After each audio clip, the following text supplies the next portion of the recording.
Welcome to today's video. This is the budget build series with my budget buddy here. Hey! We're actually both bald, that's why we're wearing hats. Dang, I'm not brave enough to do that. Just no kidding. one knows who I am. Oh! Dome! Just like Brandon. So, I was actually thinking today, every day this week I've come in and had this. I've never ordered this many parts. Not that they're expensive, but just like random fittings and stuff and a turbo and like just everyday stuff keeps showing up, and it's actually like making the build progress. Like, okay, I'm waiting for this. Oh, I need this now. Okay, well, I can't do this. Let's move on to this because this is coming from Amazon or whatever. And it's just like insane amount of stuff showing up, but like none of it is that expensive. So I'll probably have to go through and like the little knickknacks, like add up my Amazon total and add that in this video of what I spent on just like fittings and hoses and random stuff that's coming from Amazon. But I'll do that later. Anyways, today we actually moved the car from one bay to another because it's impeding our ability to do work at the shop. So we had to push it further down, just push it further away from the work zone and put it out in the corner. The poor old JZX 100 is getting pushed outside in the weather. Not only did I not finish it to take it on Drift Week, but now it's outside in the rain, so sad day. So Wes is actually working on the door panels today. He's got like the door panels fitted up. He had to cut to fit around the cage, which actually looks really good. He's doing a good job on that. And then we're gonna get the carpet installed in the car. Last night I was working on wiring and stuff, so I'm gonna continue working on wiring, get everything buttoned up on the inside as much as possible. Probably figure out the dashboard so that when Brody comes back from his vacation, we can get it flocked, put it in place. Car's gonna look mint on the inside. And then we'll move forward onto, I don't know, I gotta mount body panels and stuff like that. But either way, I gotta get the engine running, so we gotta get oil lines, fuel lines, all that stuff. So I don't know exactly what direction today, but kind of we're working on interior today, so that once the interior is done, we can mount the seats and like, because when we get closer to starting a car, it's nice to sit in the seat, be able to work on stuff, be able to use the laptop, all that. So I think we're kind of out of order, but in order, and now it's time for lunch. All right, this was unexpected. I gotta give a major shout out to my buddy Tanner Bean. I was doing a Facebook Live video the other night while I was working on my car, and I was soldering some wires together with like a Harbor Freight soldering iron, and they usually work pretty well, but I was really struggling with this one. I couldn't get the wires to melt, and he's like, yo, as soon as I'm done with the video, he texts me, he's like, what's your address? I'm sending you a new soldering iron. And I was like, you gotta be kidding me, dude. So I sent him my address, and I didn't think twice about it, and literally that was like yesterday or 2 days ago, and it shows up on Amazon today. So I gotta put some butane gas in that and try this thing out. I always use corded soldering irons, and it's kind of frustrating, and so he said these work really well and they last him forever. So huge shout out to Tanner Bean. Thanks, dude. Like, I'm gonna go solder something today to test it out. So we finally got to the point where we're ready to put the carpet in. Well, not put it in. We found the carpet to put in the car. This one actually came out of a car that I sold to someone else, and he's like, oh, I'm just gonna gut the interior. And I was like, well, I want that carpet back. And this carpet is special to me because my cats were born in this car. Somewhere right around this area is where the cats were born, and so we just got done scraping cat fur off of there, and now we're gonna wash it because I don't know what other kind of mystery cat fluids are in this car. This was in a 240, and me and my friend Travis, we opened the door. It was in my backyard in the winter, and we get down, and there's like a bunch of kittens tucked up under there where the ECU goes, and like meow meow. And I was like, oh crap, I can't just leave these in here. And like it looks like they hadn't been. Anyways, I don't know where the mother was. Maybe I stole them out of their mother's hand or whatever, but took them inside, raised a bunch of cats, gave them away, and then the two that we ended up keeping were really, really crappy cats. So we don't have them anymore. Anyways, this is the carpet. We're gonna clean it really well and get it fitted in the car so we can move on to the next step. I started doing fuel lines a little bit.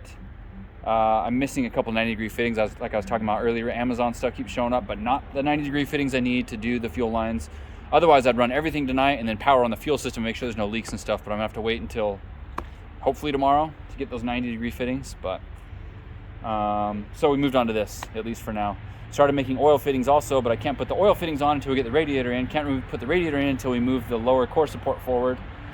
So just a lot of stuff like that's keeping me from moving forward. But I'm probably gonna work on some more wiring stuff tonight also.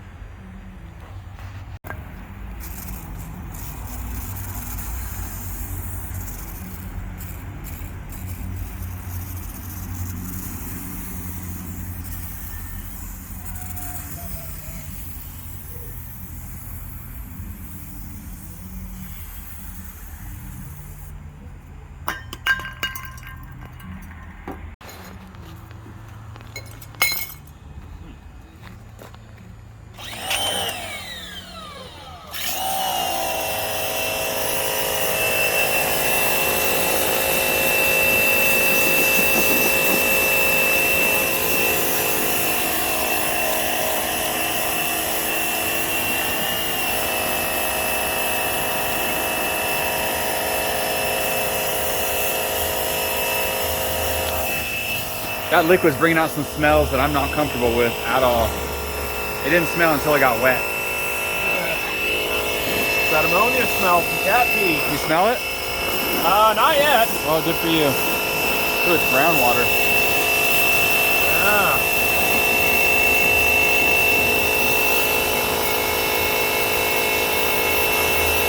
My fork. What will we eat our noodles with now? Oh, yeah, there we go. Oh, I think their babies were born there, not there. They migrated up front. Oh.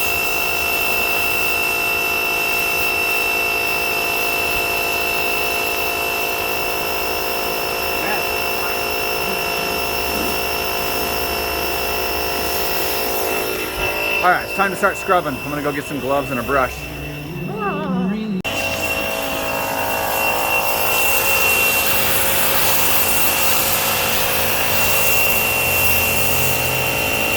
It's groundwater.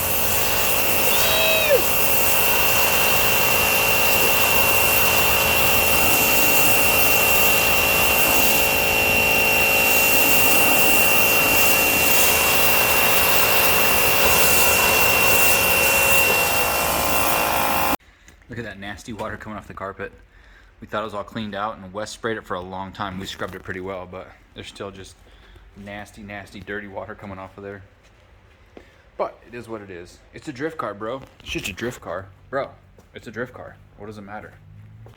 All right, so we have another dilemma we ran into. In order to fit the radiator and fit a Taurus fan, we're gonna have to clearance the front a little bit. Because if you put a radiator here, a Taurus fan is like at least 12 inches deep, which means you have to move the front of the car forward. On all my other cars, I've done some sort of a pipe or tube or something that moves this forward and away from it, but I don't want to do that on this car because everything's kind of intact and it's really not that bad up front. So we're gonna notch the front. I don't know how much weaker that's gonna make it, but I think if we cut it and then like try and brace it a little bit, move the radiator forward, drill some holes for the lower studs to go into.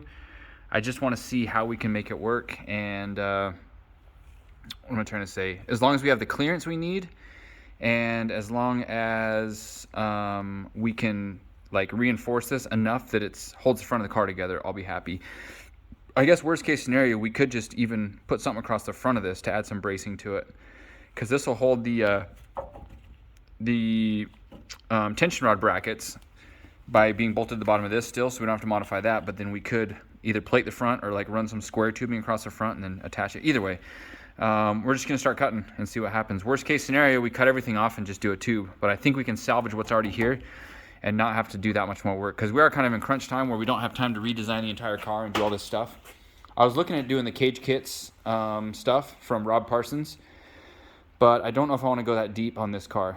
If I had a little bit more time, I'd probably do it. I might do it in the future. But the cool thing is he's local in Salt Lake. I thought about just driving down there today and getting parts from him. But anyways, didn't happen. So this is what we're doing to kind of move forward with it. I thought the turbo was going to show up today, but I ordered two. One was a small housing, one was a larger housing. I'm going to use one with a smaller housing, so I don't want to bolt that one on and start fabricating an exhaust when it might even move by just a little bit. It's not worth it. I'll just wait till Thursday and then do all that stuff at the same time. Coils won't be here till Friday. I was thinking, oh, we could just loop some oil lines and like start the car, but without coils, it's not going to do me any good. So we're doing other stuff still. I really, really, really want to hear this thing run, but we're not there yet. We're not there because of parts, not because of our ability or our whatever. It's just because we don't have parts yet. So anyways, carry on, Wes. Sorry.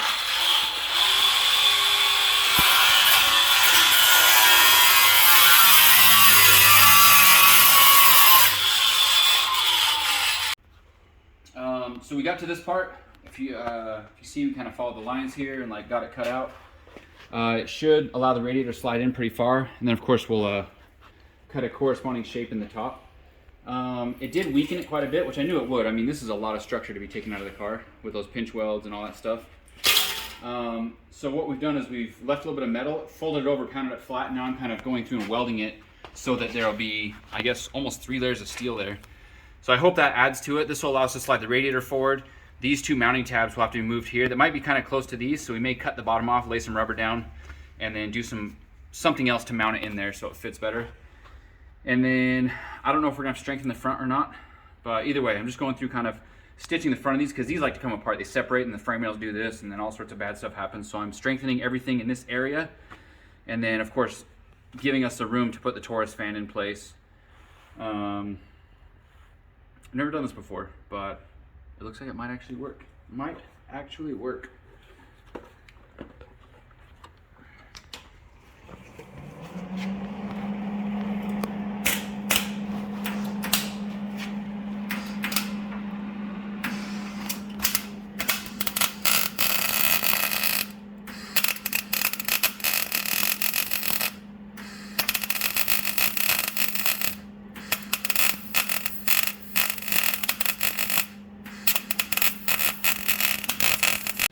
All right, guys, we've been working pretty hard, so I haven't done a whole lot of like work progress stuff showing it, but we cut the bottom out. Actually looks really good. And folded it over, did a whole bunch of welding, welded a bunch right there. Kind of looks like a mess. I didn't really prep it very well, but the welds penetrated. That's pretty good. We cut this up here. So there's a lot of room for the radiator. I've actually never done this nice of a cut with the trim and all that stuff, and then we hurry and scab these together. And so the radiator's in place. We're gonna put a little tab in the corner down here that pushes against the bottom of the radiator because there's no vertical tabs that hold it, so it can freely move back and forth. So we'll put a little angle bracket there so this can't move backwards. This hose kind of pushes it in place. So we're just gonna do one of those brackets, and then hopefully I'll get a Taurus radiator tomorrow and see if we can fit it in here. I've done enough of these with this same mount kits that I kind of know if you move the radiator forward about this far, it should fit in there pretty well. But like, pretty flush, like it actually turned out really good. I'm happy with this. And normally, when we do this on a turbo motor, the highest point in the cooling system is over here in the upper radiator hose. But on this one, it looks like everything is lower than the radiator, so we won't have problems bleeding it like we normally do. This is gonna be a problem.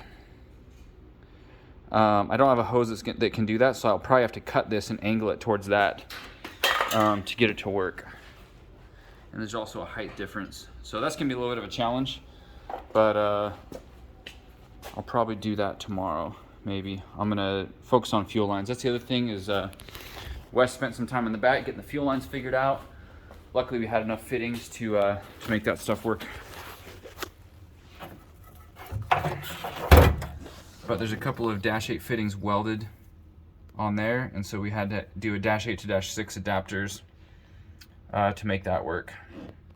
But the lines are going down under the car, so now we should be able to raise the car up and put a filter in line and run the return line and stuff. I'm still waiting on the 90-degree dash 6 fittings to fit right here, one up here. I've got one in the back, and then the two lines will tee together under the manifold and then run to the feed line that comes from the back of the car, and then the return is going to go from here to the back of the car, and then I just need to jog a little piece from here up to the center of the rail. So it'll have a dual inlet on the rail and then a single outlet in the middle, which usually works out the best for not starving any of the injectors, having a dual feeds. If you feed the front or the rear and then exit for the front or the rear, then it tends to give priority to the injector closest to the feed line and pressure-wise, and then the one furthest from the feed line tends to have a little bit less pressure. And so having the dual inlet, I think, is a lot safer when you have high demand on your fuel system, which this won't have a ton, but it'll definitely have some demand on the fuel system. Unfortunately, I think I talked about this, my coils won't be here until Friday. But my buddy Caleb said I can borrow the coils from his car to get it going, so I'll probably go do that tomorrow, and then loop my oil lines or whatever I got to do just to get it started and running and see what we can do about that. Make sure that it's good, basically. My turbo didn't show up. I think it'll be here Thursday. Today's Tuesday, so 2 days. Kind of bummed about that too because I need to start building the exhaust. These shipping delays are killing me. Like, even my clutch didn't show up on time, so I had to use a backup clutch. And now my clutch showed up, but the engine's already in the car, so I'm not going to take that back apart. Just like a bunch of little problems like that. Tonight's captain's log. I am by myself, and I am working away. It is 2 a.m., and I cut to modify this pipe to get this hose to fit. it was coming straight out like that, and there's no way to make a bend happen. So I was able to get a Sawzall in there and just get a cut where I was able to clock that thing. Since I cut it on an angle, I was able to rotate it and get it to where I wanted to. Then what I did is I put it in the hose, fit everything up, and actually had it resting against there. I dragged the TIG welder all the way down here. See, that's the cord for the welder. We built everything here so we could run our welders all the way to the end of the shop and back. And so I dragged the TIG welder down, which I don't do very often, and I just tacked it right in place. Normally you can make marks and pull the piece off, but this piece is a little bit tricky to get on and off with the bolts being so tucked in there. I wanted to make sure it was in place and that it would fit, so I didn't have to do it twice. And I just got all the bolts out. So I'm gonna go over to the bench and weld this piece up. And then I can be done with the coolant portion of things, other than running the heater hoses. But this will be the radiator, and the coolant hoses will be done.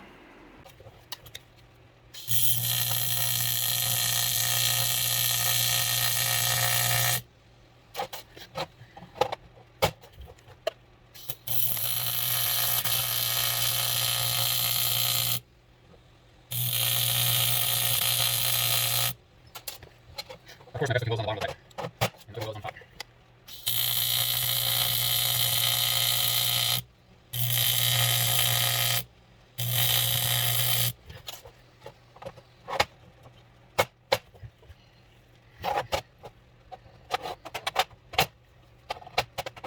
How am I gonna hold this up? Ooh, this.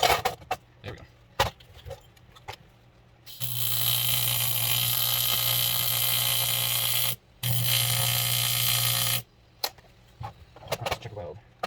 I got the radiator stuff installed, the upper pipe, the water outlet pipe from the head, radiator's in. I got the oil cooler mounted. This was kind of cool. Where is it? There it is. The mount for the oil cooler is the bottom of the bolts that hold the radiator in, which is kind of cool because I got two uses for the same bolt. But if I have to take the radiator out, the oil cooler is gonna have to be dealt with, and it's gonna be behind the intercooler. And anyways, but that made it really easy to mount this, and it's on there pretty good. Got the headlights installed. Things are coming together slowly. Aside from that, what was I gonna say? Oh, I was talking about earlier the oil drain. I mean, if you look, there's not much space for the drain to go. It's already a problem on most 2J manifolds, but this one is just infinitely worse because the oil drain is right about here. And so you pretty much have to do a 90-degree turn. You can't go down, you can't go to the side, you have to just do a 90 and come straight out that way. So what I did was I looked for flexible oil drains on eBay. And this drain is actually for a Cummins, and I think it was $18.99 shipped. It's not the right flange, but with a drill bit and a grinding bit, I was able to make it the right flange, and I think it will seal. At least I hope it will seal against there. So as long as the flange will seal to the turbo and not leak, this will work because it's flexible. I can bend it however I need to.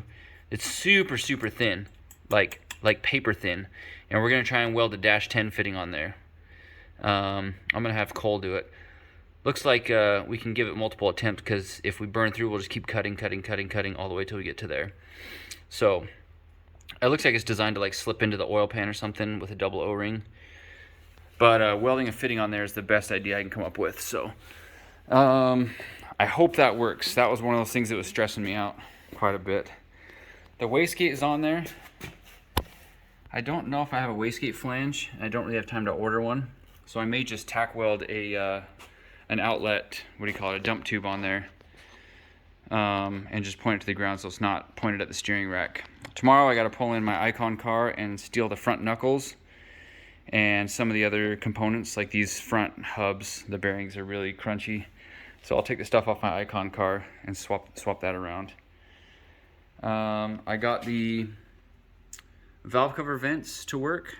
This was a -8 fitting, and I didn't have an adapter or any way to do that. So what I did is used a -8 that we had laying around. This right here is part of a -10, and then this slipped inside of that hose. And it's not really tight, but it's also not coming off. And there's not a ton of force or pressure, and it's not holding like liquid pressure. It's just vapor pressure. So that's literally just kind of pushed on there, and like friction's holding it. So kind of slick. And then down below goes to the, oh, what a mess down here. There's the catch can. It's going to be kind of tight with the bottom of that manifold, some of those fittings and stuff, so I may have to move that catch can around. And then I think I'm going to call it a night tonight. We've got quite a bit more to do, but things are coming together. Things are coming together. The turbo won't be here till Thursday, which is not tomorrow, but the next day. I got the carpet in, and since we washed it and I set it by the heater to dry, it shrunk quite a bit, so it doesn't fit in a lot of spaces, or yeah, in a lot of spots it doesn't fit, and I had to trim it for some of that stuff. I do want to run a center console, but I'm just happy to have carpet in there overall. I got to deal with the dashboard stuff still, and that heater box, I got to get that mounted, got to get the ECU mounted. Let's talk about cost of some stuff. I got this battery from my father-in-law, Sullivan. He had it laying around and he donated it to the project. So cost of battery, $0, freebie.